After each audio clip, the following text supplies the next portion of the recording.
Hi friends, welcome back to my channel Tiny Big Ideas.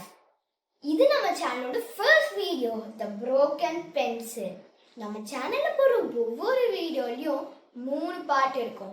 First part Tiny Story, second part Big Idea, third part Tiny Action. வாங்க இந்த வீடியோக்குள்ள போலாம். First part Tiny Stories. ஒரு நாள் ஸ்கூல்ல exam ஹால்ல நான் எக்ஸாம் எழுதிட்டு இருந்தேன். திடீர்னு பார்த்தா என் பென்சில் டிப் உடஞ்சிருச்சு. எனக்கு ரொம்ப பயமாயிடுச்சு. பாக்ஸ் ஓபன் பண்ணி பார்த்தா ஷார்ப்னர் எடுத்துட்டு வரல. அப்ப நான் ஒரு செகண்ட் யோசித்தேன். அப்பதான் எனக்கு ஞாபகம் வந்துச்சு, என் பாக்ஸுக்கு அடியில ஒரு புது பென்சில் நான் ஷார்ப் பண்ணி வச்சிருக்கேன். டக்குன்னு அதை எடுத்து நான் எக்ஸாமை சூப்பரா முடிச்சிட்டேன். Second part big idea. Problems don't stop us. We always have another way. Problems நம்ம எப்பவுமே ஸ்டாப் பண்ணாது. அதுக்கு நம்மளுக்கு இன்னொரு வழி இருக்கும். Part 3 Tiny Action. When something goes wrong, always try another